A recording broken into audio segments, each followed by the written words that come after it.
elle n'ouvre pas les portes de la Coupe d'Afrique des Nations Égypte 2018. Les étalons n'ont pas obtenu leur ticket qualificatif malgré le score d'1-0 contre les Mourabitoum de la Mauritanie. C'est donc une victoire insuffisante puisque l'Angola a battu le Botswana par le même score d'1-0. Dans l'actualité ce soir, comment barrer la route à l'extrémisme violent et promouvoir la paix et le vivre ensemble au Burkina Faso? En réponse à cette question, le système des Nations Unies alloue au Burkina Faso un fonds de consolidation de la paix d'une valeur d'environ 4 milliards de francs CFA. Pendant ce temps, des jeunes et des maîtres coraniques sont sensibilisés sur le phénomène de l'extrémisme violent à l'initiative des structures de la société civile. On en parlera largement dans ce journal. Et pour éviter que des jeunes ne se retrouvent sur le chemin de l'extrémisme violent et de la radicalisation, l'une des stratégies, c'est de leur trouver un emploi. De l'emploi, il y en aura pour des jeunes, mais aussi des femmes de 5 régions du Burkina Faso. Dans le cadre du projet Touma, l'Union européenne et la coopération autrichienne apportent environ 6 milliards de francs CFA pour soutenir la mise en œuvre de ce projet. Mesdames, Messieurs, bonsoir. Merci de nous suivre. Cela dit, le Burkina Faso ne sera pas à la Coupe d'Afrique des Nations Égypte 2019. Malgré leur victoire sur l'équipe de la Mauritanie, les étalons sont éliminés à la prochaine CAN. Retour sur les temps forts du match joué ce soir au stade du 4 août dans ce téléma signé Abdoulaye Kabouri.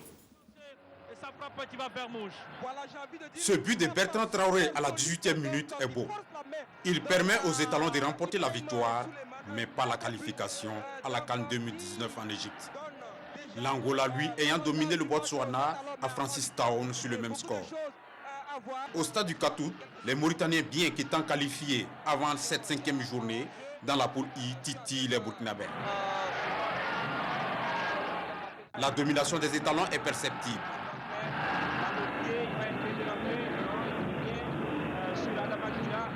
Abdul Razak Traoré d'un tir oblige le gardien adverse à sortir le grand jeu.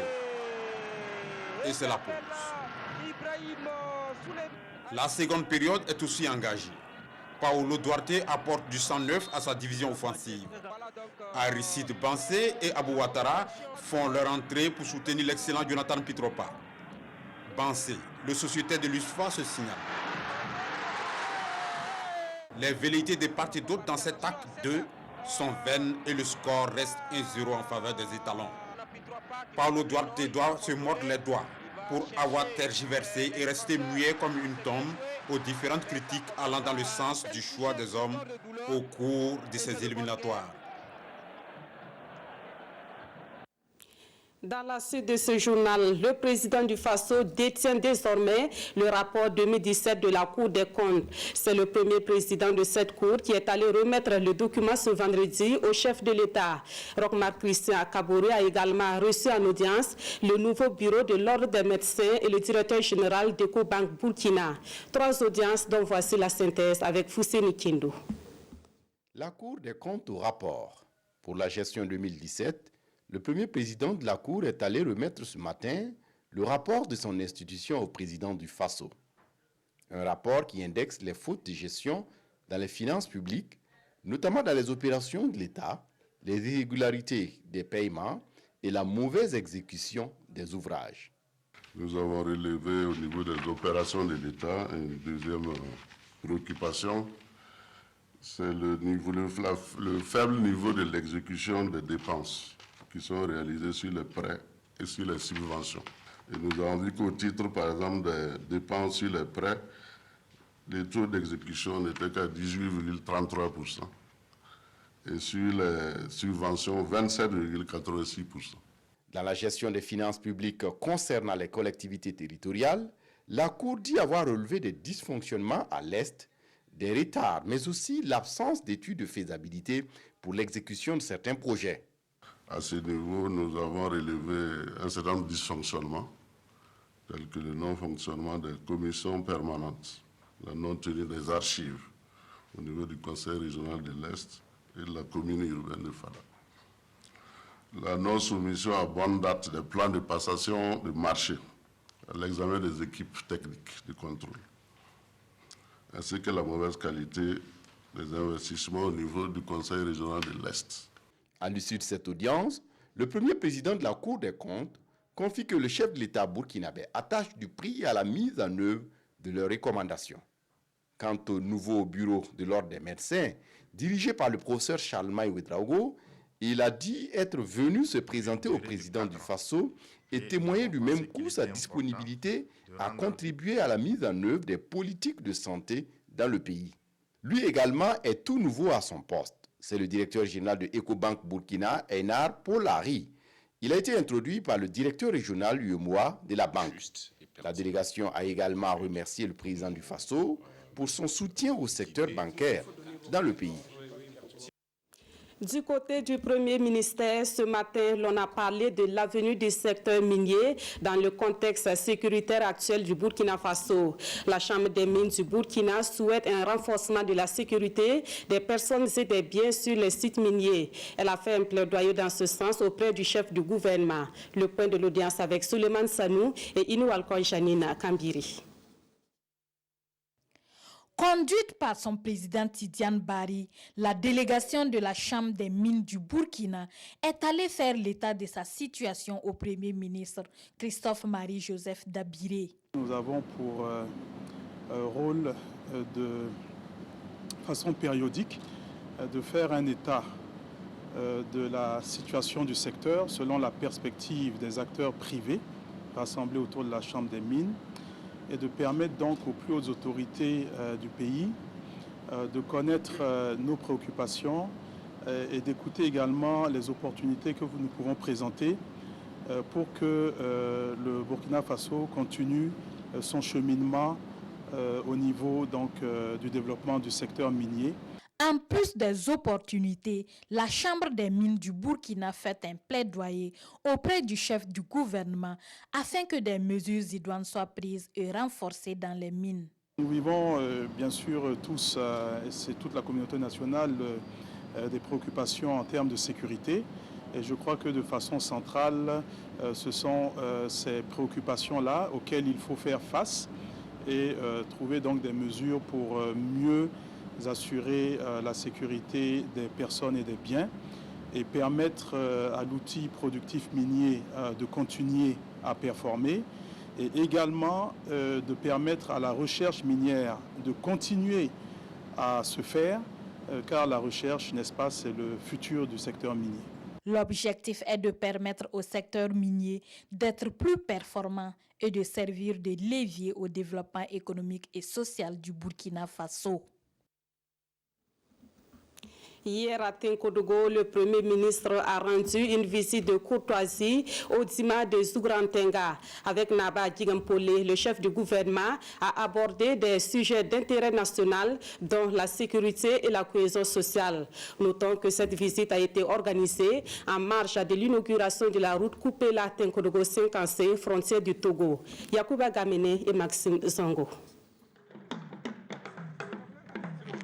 Après sa nomination à la primature, Christophe Dabiré s'est engagé à consulter les leaders d'opinion, dont les notabilités, afin de solliciter leur accompagnement et leur bénédiction.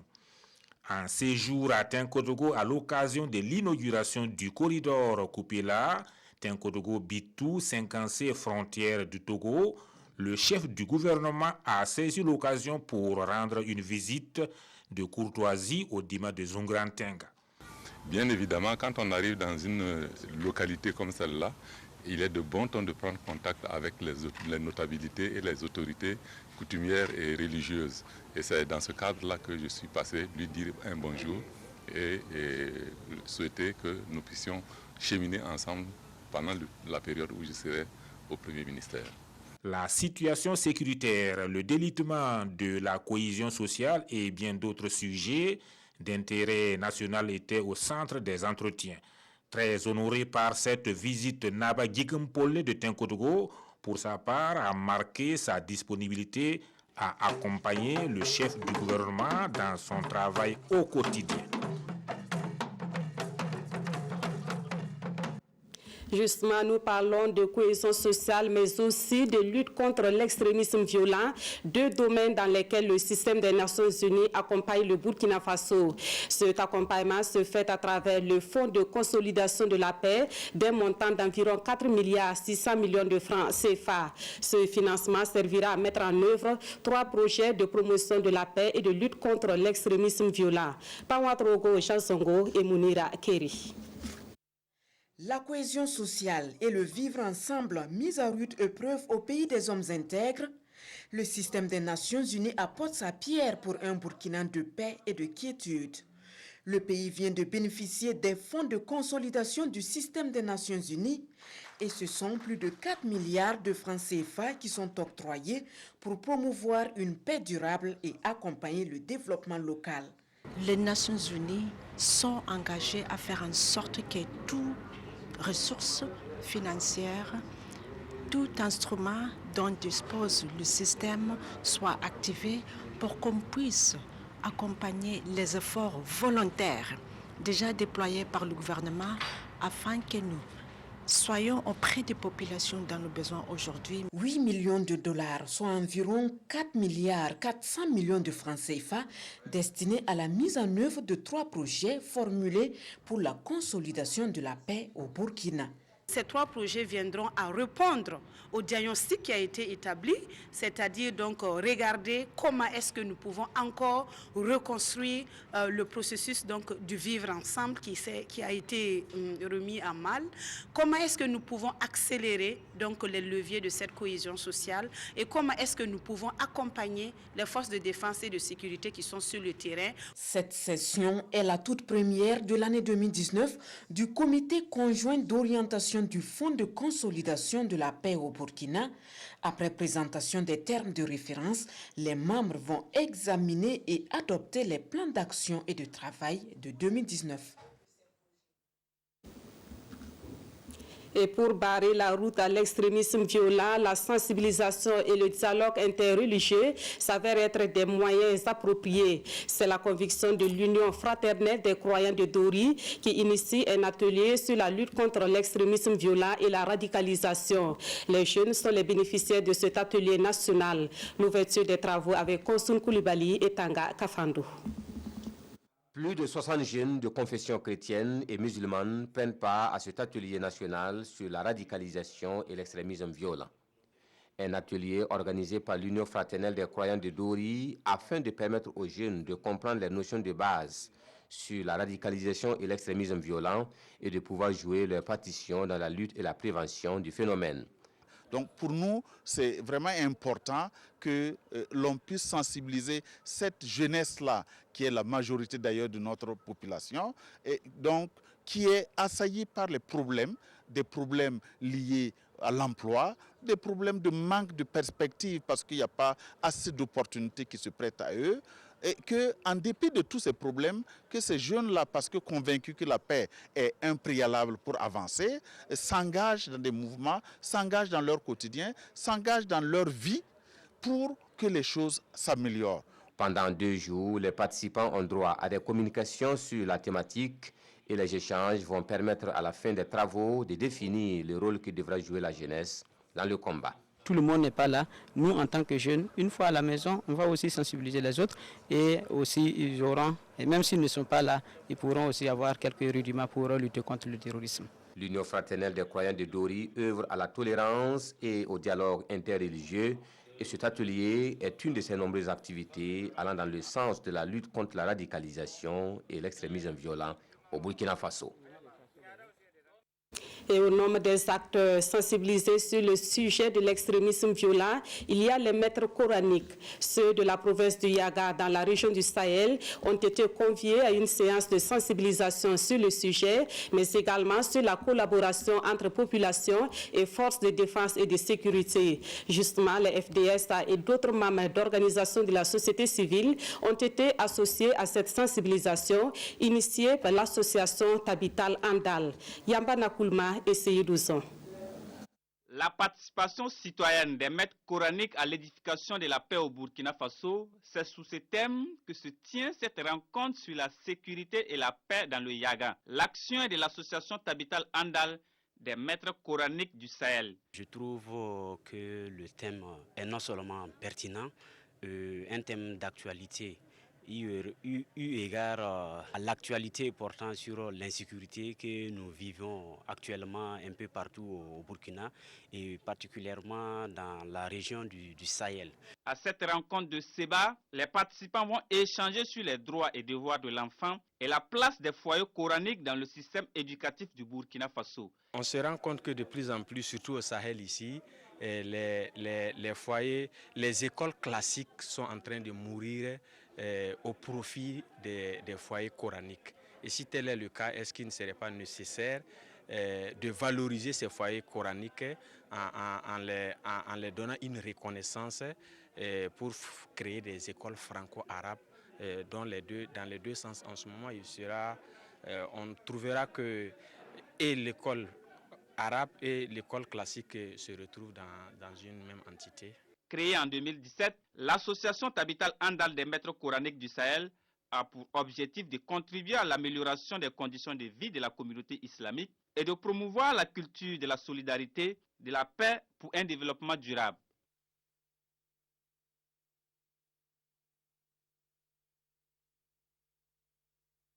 Procès de Putsch de 2015. La diffusion des enregistrements audio comme pièce à conviction s'est poursuivie ce vendredi. Sur la table des débats, les enregistrements attribués au général Djibril Bassolé et ses communications avec le journaliste Adama Ouedraogo. Le point complet avec Zubavier David Dabiri. Troisième jour d'audition des enregistrements audio, les avocats de la défense dénoncent ce qu'ils qualifient d'acharnement du parquet militaire contre les accusés. Pour Maître Stéphane Ouedraogo, l'avocat de Adama Ouedraogo d'Idamis, les juges d'instruction n'ont jamais considéré les conversations attribuées à l'accusé comme des éléments à charge. Mieux, sur quelle base légale le parquet militaire prétend que c'est la voix de Damis, s'interroge l'auxiliaire de justice. C'est une question technique et il n'y a qu'une expertise qui peut départager les parties, note Maître Stéphane Ouedraogo qui dénonce une stratégie d'inversion de la charge de la preuve contre le journaliste Damis.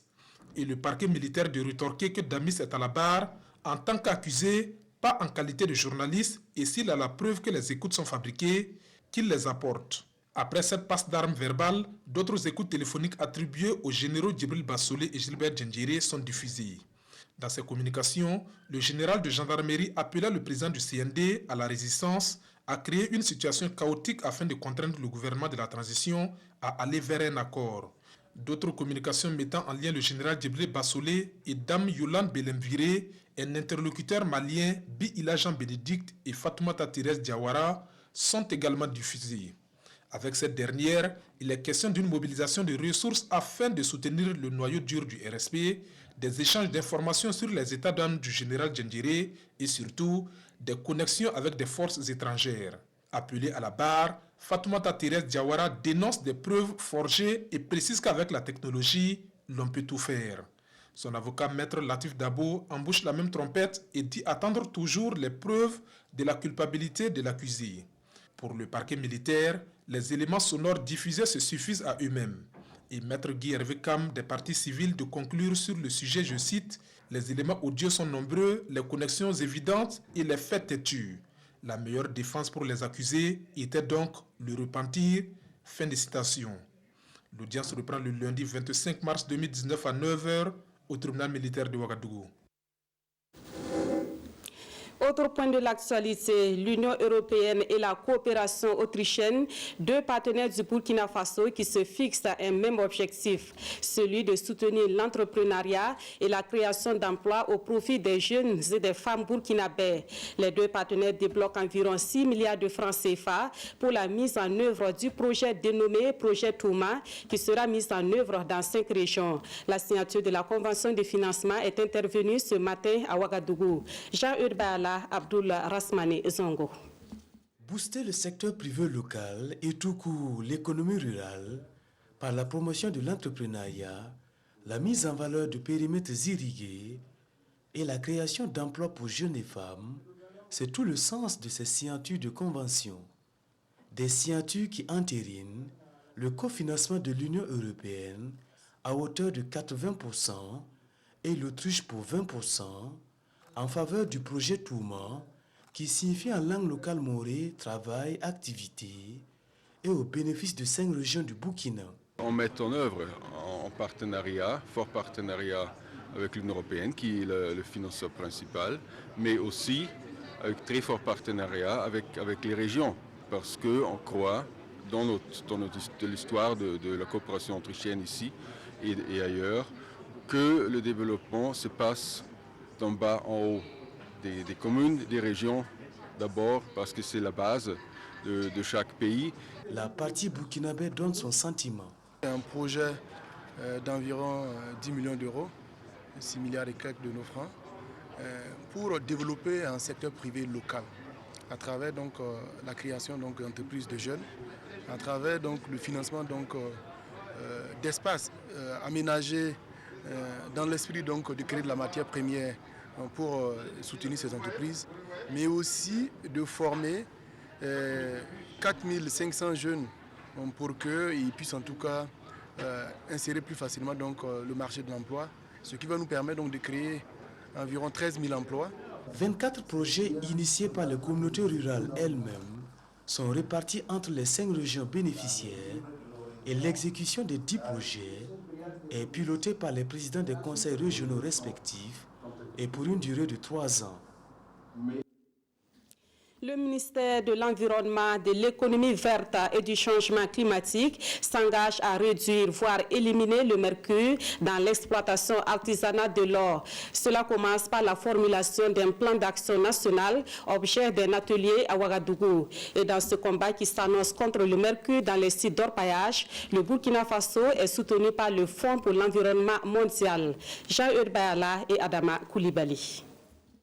L'inventaire 2017 sur les sources d'émissions et de rejet de mercure au Burkina révèle que le secteur de l'exploitation minière artisanale à petite échelle de l'or est la première source d'émissions intentionnelles de mercure dans l'air. Il est rejeté annuellement une quantité de plus de 32 tonnes de mercure dans l'environnement. Ces chiffres sont du ministère en charge de l'environnement. Et pour minimiser ces risques, le Burkina, partie prenante de la Convention de Minamata du Japon, a formulé un plan d'action national. Les bonnes pratiques qui permettent d'utiliser moins le mercure ou de s'en passer même, ce sont ces bonnes pratiques qui vont être identifiées, qui vont être vulgarisées. Ce plan d'action national est financé à plus de 289 millions de francs CFA par l'Artisanat Gold Council. Il y a des solutions qui peuvent être utilisées pour éliminer l'usage de mercure, pour améliorer la coopération de l'or, pour améliorer les conditions en général des orpailleurs et des communautés. Mais maintenant, il faut quand même mettre en œuvre des actions pour que ça puisse être fait. Et le plan d'action national, c'est le premier pas pour aller dans cette direction-là. Durant 2 jours, les participants devront fournir un document cohérent. Un document qui va servir de guide pour la réduction et l'élimination des rejets et émissions de mercure dans le secteur de l'exploitation minière artisanale. Dans l'actualité également, c'est en cette période de forte demande en électricité que la Société nationale d'électricité du Burkina décide de communier avec ses clients. La Sonabel organise des journées portes ouvertes à compter de ce vendredi et ce jusqu'au dimanche prochain. 72 heures pour échanger avec les clients sur les services offerts par la Sonabel et les enjeux du mix énergétique. Salifou Belem et Draman Dadia. La Sonabel ouvre ses portes au grand public.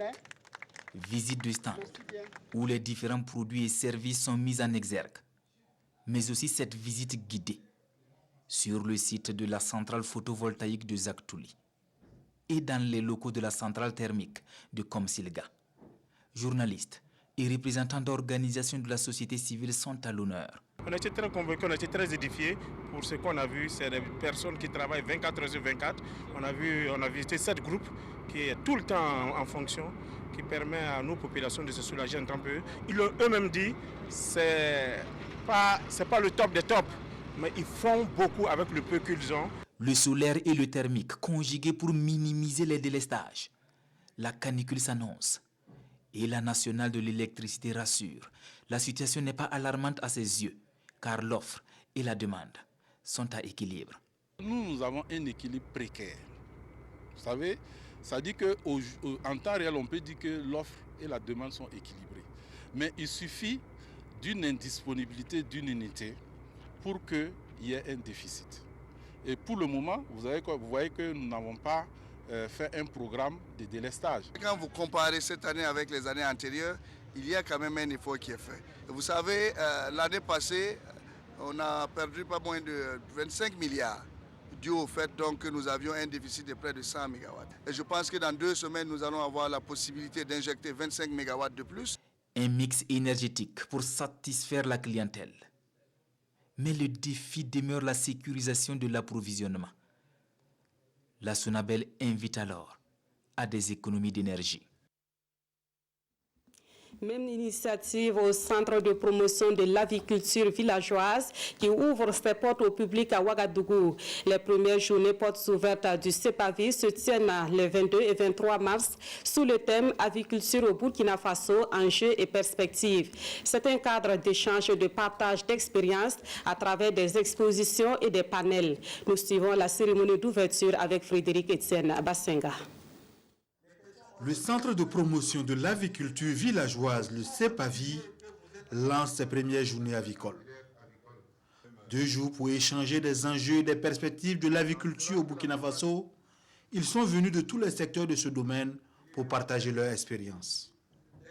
Les journées avicoles du CEPAVI, en plus des panels, c'est aussi cette exposition qui illustre la diversité et le potentiel avicole du Burkina Faso.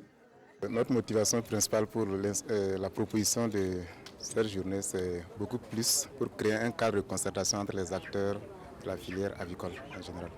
C'est ça.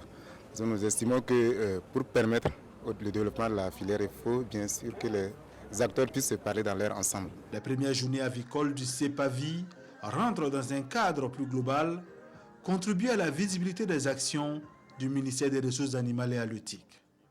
Et pour une première dans ce secteur de l'élevage, le ministre Soumonogo Koutou est satisfait. Aujourd'hui, vous savez que depuis le salon, nous avions dit que nous avions pour tâche principale de faire la promotion de nos activités, faire la promotion de notre secteur, montrer aux populations ce que nous savons faire, ce que nous faisons, et aussi trouver des cadres de rencontres, des cadres d'échange, de partage d'expériences et de savoir-faire. Et nous avons fait le salon de l'élevage en 2018. Effectivement, nous avons pu nous rencontrer, nous avons échangé. Et à travers les discussions que nous avons eues dans les panels, il est ressorti qu'il faut également rencontrer les filières, les acteurs de filières, pour que nous discutions. Les premières journées avicoles sont mises à profit pour inaugurer le nouvel abattoir de volailles au sein du CEPAVI. D'une capacité de 120 poulets par heure, cet abattoir va permettre d'améliorer l'hygiène des produits aviaires présentés aux consommateurs. En matière d'aviculture et d'autres activités dans le domaine de l'agrobusiness, le Lalé Nabat Tigré est devenu une référence. Le travail du champion national de la nutrition suscite de l'admiration chez beaucoup et même chez les tout-petits.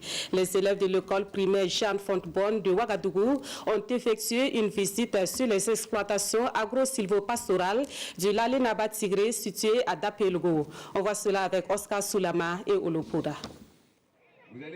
Des élèves de l'école Jeanne Fontbonne de Ouagadougou sur les traces des réalisations du Lalé Nabat Tigré.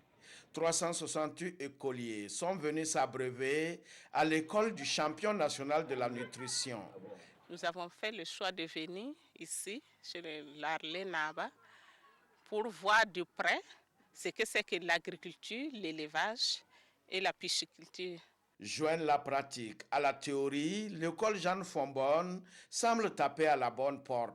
Le site d'exploitation agro-silvopastorale du Lalé, c'est au total 136 hectares constitués de fermes d'élevage de volailles, de bovins, de caprins et de bassins piscicoles, sans occulter le volet agriculture.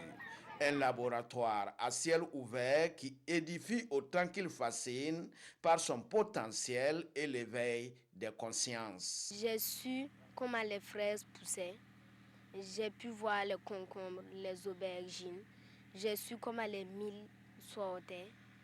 J'ai appris beaucoup de choses ici. J'envisage de faire l'élevage des poissons et aussi des pentades et celui des poules pondeuses. C'est le promoteur himself qui a conduit la visite. encadreur d'un jour, le Lalé Naba Tigré a expliqué aux visiteurs son engagement dans l'entrepreneuriat agricole et les opportunités qu'il offre sur le plan de l'emploi, de l'alimentation et du développement des économies locales.